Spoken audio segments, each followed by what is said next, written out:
सूरज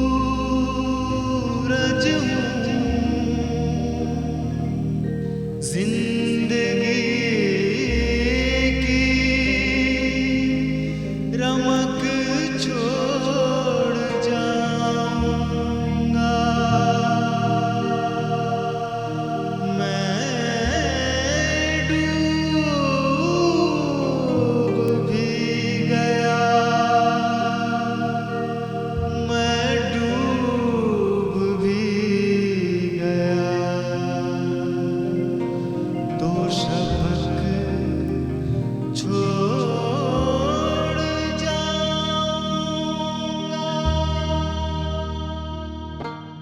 उर्दू ज़बान की इब्तिदा और इर्तिका की दिलचस्प कहानी है। हिंदुस्तान की सरजमीं जहां बैरूनी हमलावरों की मौजूदगी से बेचैन हो रही थी, वहीं एक नई ज़बान के अंकुर फूट रहे थे। अरबी, फारसी, तुर्किस्तानी, संस्कृत के अल्फाज से मिलकर एक नई ज़बान बन रही थी, उर्दू। यही वजह है कि उर्दू को किसी एक कौम या तबके से वाबस्ता नहीं किया जा सकता, और इसी खुसूसियत की बिना पर उर्दू को हर खास और आम की ज़बान कहा जा सकता है। भारत के हिंदुओं, कायस्तों, सिखों और जैनियों ने भी उर्दू को परवान चढ़ाने में बढ़ चढ़कर हिस्सा लिया। उर्दू को अपने खूने दिल से सींचने वालों में जिस गैर मुस्लिम शायर का नाम सरे फहरिस्त है, वो है चंद्रभान ब्राह्मण। उर्दू, फारसी, अरबी और संस्कृत के जबरदस्त आलिम और उर्दू के साहिबे दीवान शायर। कहाँ मिलेगी ऐसी ज़बान जिसने मजहब, कौम और फिरके के फर्क को मिटाकर उर्दू की शक्ल में एक ऐसा पैराहन दिया जिसे सही मानों में सेकुलर कहा जा सकता है। उर्दू है जिसका नाम हम ही जानते हैं दाग, सारे जहां में धूम हमारी ज़बान की है।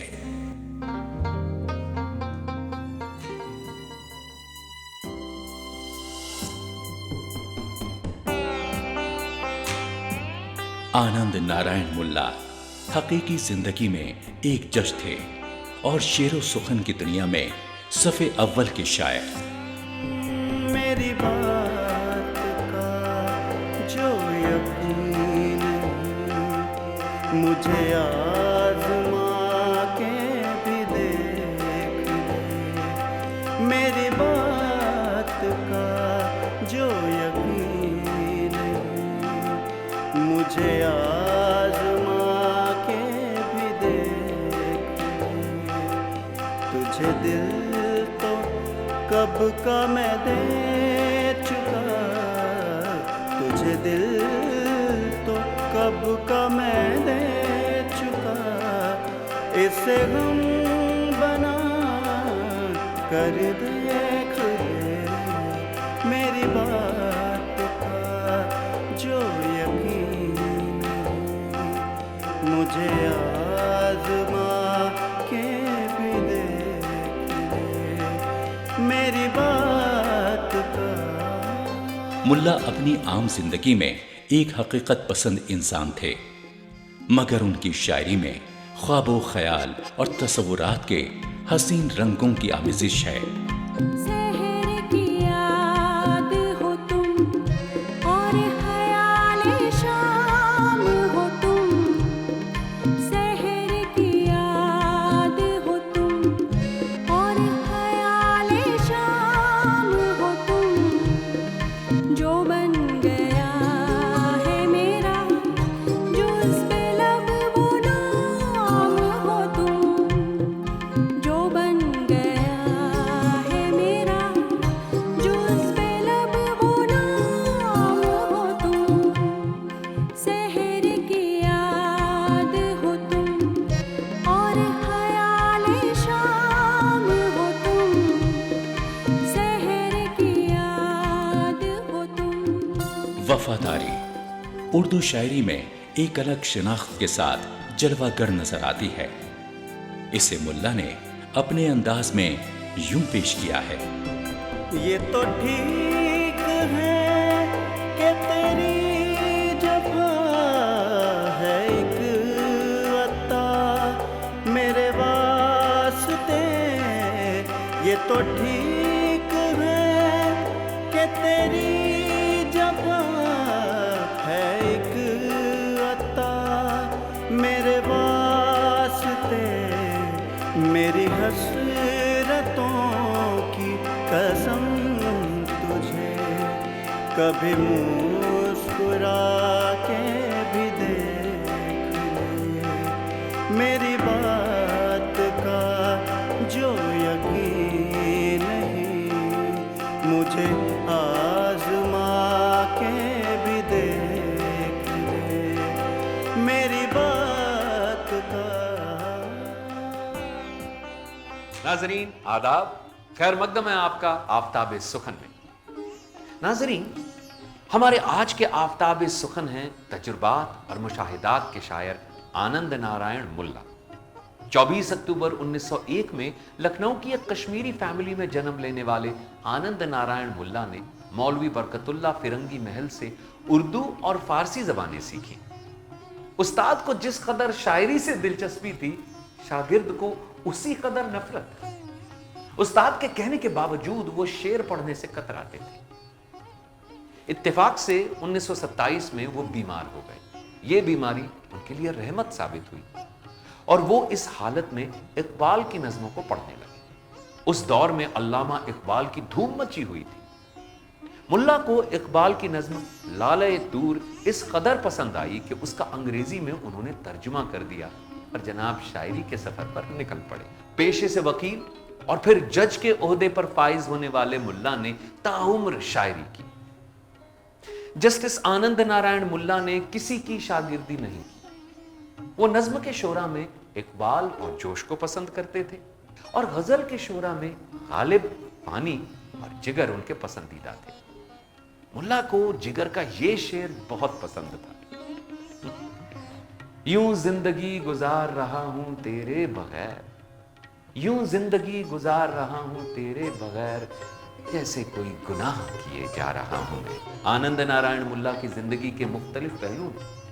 वो दिल से शायर थे और पेशे से कानूनदां और साथ ही सियासत में भी गहरी दिलचस्पी रखते थे।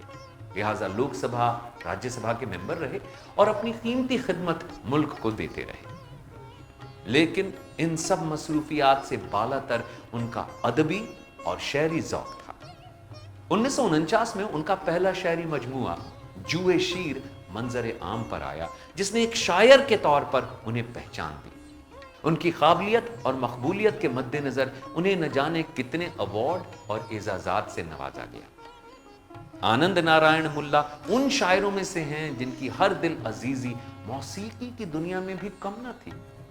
बेगम अख्तर से लेकर नौजवान नस्ल के न जाने कितने गुलकारों ने उनकी शायरी को अपनी आवाज दी। संजीदा सोच रखने वाले मुल्ला को सिर्फ गमे दौरां की फिक्र नहीं थी, गमे जाना की कसर भी जब उनके दिल पर दस्तक देती थी तो वो कुछ यूं कह देते थे। मेरा दिल अलग है, बुझा सा कुछ तेरे हुस्न पर भी चमक नहीं। मेरा दिल अलग है, बुझा सा कुछ तेरे हुस्न पर भी चमक नहीं। कभी मरकज़े ज़िस्त पर इन्हें साथ लाके भी देख मेरी बात का जो यकीन नहीं मुझे आज़मा के भी देख मेरी बात का। आज हम यहाँ आनंद नारायण मुल्ला की शेरी खिदमत और उनके शेरी सरोकार पर गुफ्तगू करने के लिए हाजिर हुए हैं। मैं भोपाल से दिया फारूकी और मेरे साथ हैं जनाब नसीम अंसारी साहब, आप भी भोपाल से तशरीफ़ लाए हैं। मुल्ला साहब लखनऊ की गंगा जमनी तहजीब की एक इंतहाई कड़ी मंजी शख्सियत थे। वो वकील भी थे, बैरिस्टर भी रहे, मेंबर पार्लियामेंट भी रहे, लेकिन उन्होंने अपने अहद के तमाम नशे व फराज को देखा, आवाम से जुड़े हुए रहे। उनके सिलसिले की शायरी के सिलसिले में मैं नसीम साहब से एक सवाल करूंगा। नसीम साहब, ये बताइए कि मुल्ला साहब के यहाँ जो शेरी सरोकार हैं वो किस तरह के हैं, आप क्या कहेंगे उसके ऊपर? देखिए, वैसे तो वो बहुत अच्छे शायर थे, लेकिन उससे भी अच्छे वो इंसान थे। एक अच्छे शायर होने के लिए ज़रूरी है कि शायर अच्छा इंसान भी हो। तो मुल्ला साहब बहैसियत इंसान के न सिर्फ ही कि गंगा जमनी तहजीब के एक नुमाइंदा इंसान थे, बल्कि उसके अलावा उन्होंने कभी भी किसी भी सूरत में मसलहत को सामने नहीं रखा। हमेशा अपनी राह अलग बनाई और मसलहत वक्त से उसने न कभी सुलह। मुल्ला के से दो चार ही दीवाने मिलेंगे, ये बात उनके ज़िंदगी में हमेशा मिशले राह रही कि वो कभी कंप्रोमाइज़ नहीं करते थे, और वही बात उनकी शायरी में भी नुमाया है। मैं समझता हूँ मुल्ला साहब के यहाँ शायरी में अगर हम देखते हैं, उनकी गज़लों में खुसूसन या नज़मों में भी बड़ा पेचोताब है। और ये पेचोताब ग़ालिबन इसलिए है कि उनके अहद में सियासी जंग आज़ादी जो थी हमारी, वो अपने शबाब पर थी। वो हसन के सियासी आदमी नहीं थे, लेकिन यह है कि वो तमाम सियासी लोगों से उनका राब्ता ज़रूर था और बहुत करीब थे। वो बराह रास्त वो नहीं आए उसमें, लेकिन वो और जो आवाम दबे कुचले थे उस वक्त, उनको उन्होंने करीब से देखा, बैसियत वकील भी और बैसियत जज भी। तो इसलिए उनकी शायरी में एक इंतशार और एक एहतजाज कहीं ना कहीं नुमायाँ होता है। तो ये दिल है अमानत दुनिया की, अपना ही बस इससे काम न ले, ये मुल्ला साहब ने जो कहा है, तो यकीनन उन्होंने अपना काम नहीं लिया है, दिल से दुनिया का काम भी लिया है। इस सिलसिले में आप क्या करेंगे? देखिए, वो उनकी पूरी शायरी जब आप पढ़ेंगे तो उसमें आपको एक हसास इंसान नज़र आएगा, एक ऐसा इंसान जो हर जुल्म के ख़िलाफ़ है, हर नाइंसाफ़ी के ख़िलाफ़ है। कंप्रोमाइज़ नहीं करते थे प्रिंसिपल्स पे, जहाँ उसूल की बात आती थी वो कंप्रोमाइज़ नहीं कर सकते। आप हाँ, बिल्कुल स्ट्रेट फॉरवर्ड और साफगो इंसान थे, और वही रवैया उनका शायरी में था। खींचती है ज़िंदगी एहसास से शायर पर नक़ूश, फूटती हैं जिससे किरणें ज़हन दिल पर पे बपे, नुत्क़ उड़ा लेता है इन किरणों का एक धुंधला सा अक्स, और उन्हीं परछाइयों का नाम मुल्ला शेर है। ये उन्होंने अपनी शायरी के बारे में कहा है। सीने की, आपने जो शेर पढ़ा, सीने की हरारत से खाली गर्मी ये चिराग शाम न ले, ये दिल है अमानत दुनिया की, अपना ही बस उससे काम न ले। ये भी उन्होंने इसी एहसास के तहत कहा, क्योंकि वो एक हसास इंसान थे, एक बाशऊर इंसान थे, एक पढ़े लिखे इंसान थे।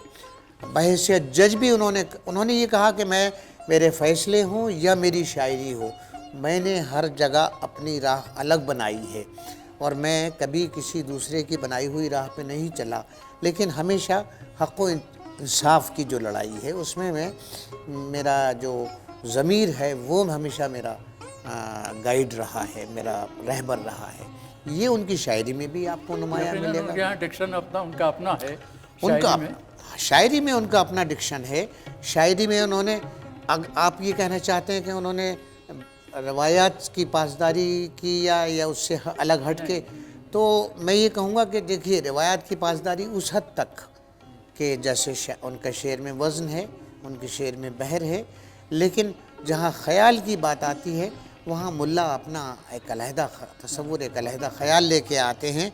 शमा एक मोम के पेकर के सिवा कुछ भी नहीं, आग जब तन में लगाई है तो जान आई है। ये मुल्ला साहब का डिक्शन है, ये मुल्ला साहब का वो है। तड़प शीशे के टुकड़े भी उड़ा लेते हैं हीरे की, मोहब्बत की नज़र जल्दी से पहचानी नहीं जाती। ये मुल्ला साहब का डिक्शन है, ये मुल्ला साहब का अंदाज़ बयान है, जो हर एक को नसीब नहीं होता। हर एक ये बात इस तरह नहीं कह सकता। तो मैं ये कहूँगा कि उनका अपना एक अलहदा डिक्शन है। उन्होंने कहा है कि कितने नापुख्ता सुखन मैंने चबाए मुल्ला, तब कहीं जाके ये अंदाज़े सुखन आया है। कितने नापुख्ता सुखन हमने चबाए मुल्ला, तब कहीं जाके ये अंदाज़े सुखन आया है। तो वो एक यानी न सिर्फ ये कि वो गंगा जमनी तहज़ीब के और एक वो मुश्तरका तहज़ीब के नुमाइंदे थे, उनका नाम देखिए, उनका नाम है आनंद नारायण मुल्ला। तो ये क्या ये मुश्तरका तहज़ीब की अलामत नहीं है? उनका तो नाम खुद एक मुश्तरका तहज़ीब है। हाँ, तो इसी तरह उनका कलाम भी एक मुश्तरका तहज़ीब की अलामत है। लखनऊ की गंगा जमनी तहजीब के हाँ। अलमबरदार थे, जिसको कहना चाहिए। हाँ, अलमबरदार थे, बिल्कुल बिलाशुबा वो अलमबरदार थे गंगा जमनी तहज़ीब के। और बकौल नारंग साहब के उन्होंने अपनी राह अलग बनाई और मुसलमात से गुरेज किया। ये नारंग साहब ने जो उनके कलाम पे दीबाचा लिखा है, उसमें ये लिखा है। तो नारंग साहब ने मुल्ला साहब को कोट करते हुए लिखा है कि शायर की दो माएँ होती हैं, एक उसका अपना अहद और एक आने वाला अहद। उसके अपने अहद की जो माँ होती है वो तो उसको पाल पोस के बड़ा करती है, लेकिन आने वाले अहद की जो माँ है वो दरअसल उसके मुकाम का तयन करती है। तो मुल्ला साहब अब हमारे दरमियान नहीं हैं, तो हम ही दरअसल उनके मुकाम का तयन करेंगे कि वो किस पाए के शायर थे और किस मिजाज के शायर थे। हमारा है उनकी माँ है, हमारा अहद उनकी दूसरी माँ है। उनका मुकाम क्या था? उनका मुकाम क्या था, हाँ, या क्या है? क्या है? यकीनन मुल्ला साहब के यहाँ ये सब चीज़ें बहुत मिलती हैं और मुल्ला साहब ने नज़में भी बहुत अच्छी कही हैं। जी हाँ, बेशक उन्होंने बहुत अच्छी अच्छी नज़में कही हैं, लेकिन मैं उन नज़मों को आपको सुना इसलिए नहीं सकता कि वो बहुत तवील हैं और उनको सुनाया जाना पॉसिबल नहीं है। लेकिन वो मुल्ला साहब जो हैं वो एक मुफक्किर भी थे और वो तफक्कुर उनकी नज़मों में मिलता है। तुम्हें ख्याल की रानाइयों में देखा है, तुम्हें उम्मीद की तन्हाइयों में देखा है, तुम्हीं को रूप की गहराइयों में देखा है, जिधर भी आँख उठी है फरोगे बाम हो तुम, जिधर भी आँख उठी है फरोगे बाम हो तुम, जो बन गया है मेरा जो उस पे लब वो नाम हो तुम, शहर की याद हो तुम। मुल्ला साहब की शख्सियत बहुत बड़ी थी, इस पर कोई दो राय नहीं है। और मुल्ला साहब ने जो हमें शेरी एहसासात दिए हैं वो उनको मुतालिक यकीनन आने वाले वक्त में भी उनको याद रखा जाएगा। मुल्ला और साहब को मैं एक इस शहर में मुजाहिद भी वो- उर्दू भी समझता हूँ, जी। क्योंकि देखिए मुल्ला साहब ने उर्दू के सिलसिले में जिस बेबाकी से और जिस यानी अपने बेखौफी से इजहार किया है उर्दू के बारे में, वो भी इस बात का ज़ामिन है कि वो बेहद हिंदुस्तान की इस ज़बान के बेहद चाहने वाले और वो थे। मसलन लबे मादर ने मुल्ला लोरियाँ जिसमें सुनाई थी, वो दिन आया है अब उसको भी गैरों की ज़बान कहिए। लबे मादर ने मुल्ला लोरियाँ जिसमें सुनाई थी, वो दिन आया है अब उसको भी गैरों की ज़बां कहिए। बज़्मे अदब हिंद के हर गुल में है खुशबू, मुल्ला गुले उर्दू की महक और ही कुछ है। ये उन्होंने कहा। मुल्ला बना दिया है उसे भी महाज़ जंग, एक सुलह का पयाम थी उर्दू ज़बां कभी, ये भी उन्होंने कहा है। तो ये अशार कहने वाला आदमी मुजाहिद उर्दू तो कहलाएगा, लेकिन इसी के साथ साथ ये भी है कि वो उनकी बेबाकी और उनके जहन की कुशादगी का भी सबूत है कि उन्होंने उर्दू को किसी एक कौम या एक उसकी ज़बान नहीं समझा। वो है हिंदुस्तान की ज़बान, हिंदुस्तान में पैदा हुई, तो जाहिर है कि मुल्ला जैसे लोग, उन्होंने एक जगह ये कहा कि मैं अपना मज़हब छोड़ सकता हूँ, उर्दू ज़बान नहीं छोड़ सकता। इससे बड़ी बात क्या हो सकती है? बहुत बड़ी बात उन्होंने बहुत कही। बड़ी बात कही उन्होंने। बड़ी बात कही जी उन्होंने हाँ।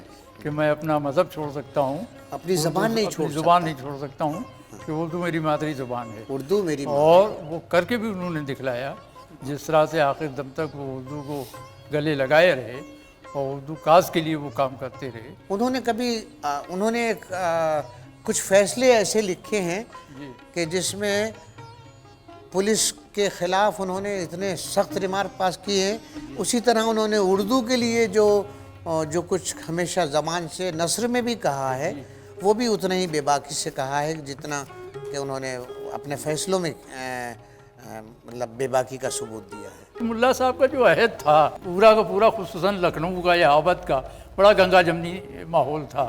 तो वहाँ कोई तशख़ीस नहीं थी कि ये हिंदू, ये मुसलमान, ये इसकी ज़ुबान, वो उसकी ज़ुबान। वो सबकी एक ज़ुबान थी, सबका एक कल्चर था, एक लिबास था।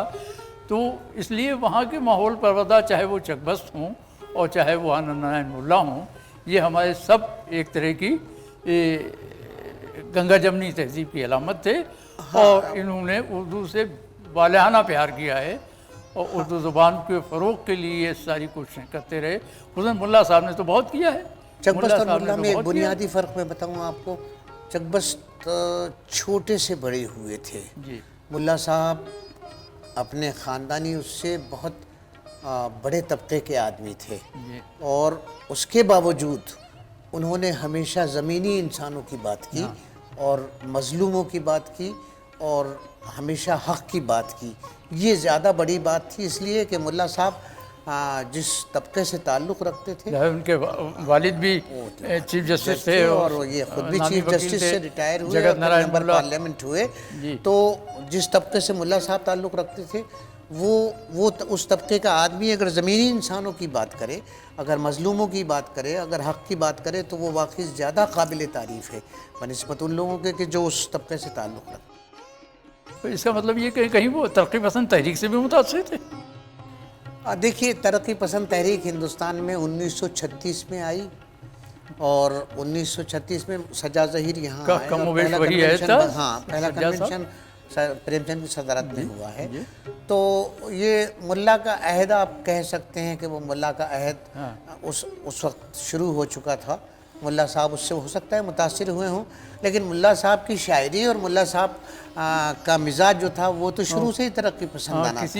यानी तरक्की पसंद का मतलब होता है हकीकत पसंद। न पूछो तजुर्बात ज़िंदगी की जब चोट लगती है तो फिर दुश्मन की और दोस्त की शक्ल पहचानी जाती है। ये उन्होंने एक जगह कहा है। तो इस तरह से वो ज़िंदगी के तजुर्बात को हकीकत के अंदाज़ में ढालने वाले जो अशार उन्होंने कहे हैं, तो वो सब कुछ तरक्की पसंद है। यही तरक्की पसंदी है, हकीकत पसंदी का दूसरा नाम तरक्की पसंदी है। वो नतक़ुरा लेता है इन किरणों से एक धुंधला साक्ष और इन्हीं परछाइयों के नाम मुल्ला शेर है। तो वो हाँ, परछाइयों का नाम मुल्ला शेर है। तो वो इस तरह की जो था मुल्ला साहब के यहाँ, वो आखिर दम तक रहा। और मुल्ला साहब की शायरी यकीनन ऐसी है कि जिसको आज भी जो अपील करती है हमको, जब हम देखते हैं मुल्ला साहब को, तो हमें उनके आज भी शेर इसीलिए अपील करते हैं कि उनमें एक जिंदगी धड़क रही है, एक सच्चा शायर बोल रहा है जी। वो जिंदगी की जो है उनके यहाँ पूरी ज़िंदगी धड़क रही। और एहसासात और जज्बात जो हैं वो यकीनन पूरी तरह ऊपरी सतह के ऊपर भी हैं। नहीं कि सिर्फ मानी निकल रहे हैं, बल्कि बराह रास्त भी हैं। मुल्ला साहब के यहाँ वो एहतिजाज जाहिर होता है उनके अशार में। उनके यहाँ उनकी शायरी में आपको हकीकत पसंदी और वो मिलेगी। मसलहत बिल्कुल नहीं है, मसलहत नहीं है, बिल्कुल हक परस्ती की बात है। तो उसके लिए अटल होकर बात करते हैं। किसी भी तौर पे कंप्रोमाइज़ अपने उसूलों के नाम पे नहीं करते और उसके लिए वो हर वक्त कभी नहीं किया। बांगे दोहल कहते हैं जो बात कहते हैं। अपनी तो ये आदत है दिल वालों की महफिल में, जिसकी जो कुछ कमज़ोरी हो उसके मुंह पर कहते हैं। तो उन्होंने कभी कंप्रोमाइज़ नहीं किया। अदालत के फैसलों में भी उन्होंने पुलिस के ख़िलाफ़ इतने शदीद रिमार्क्स लिखे हैं कि सारे हिंदुस्तान में वावेला मच गया था एक बार उनके एक जजमेंट से। और इसी तरह उनकी शायरी को सुन के भी, तो वो अब चाहे वो मामला उर्दू ज़बान का हो या सियासत में कोई गलत कदम हो, कभी उन्होंने कंप्रोमाइज़ नहीं किया। हमेशा उन्होंने सच के लिए हमेशा खड़े होकर साथ दिया। अभी हम लोग आनंद नारायण मुल्ला के ऊपर गुफ्तगू कर रहे थे और मुल्ला साहब की जो शख्सियत और उनकी शायरी जो थी वो यकीनन हिंदुस्तान की गंगा जमनी तहज़ीब की एक ऐसी अलामत थी कि जिसकी हमें कल भी ज़रूरत थी और आज भी ज़रूरत है। मुल्ला साहब ने के यहाँ ना कोई मज़हब का फ़र्क था, न ज़ुबान का फ़र्क था। वो यकीनन अपने अहद की एक अजीम शख्सियत थी। किसी निगाह का जो दिल बुला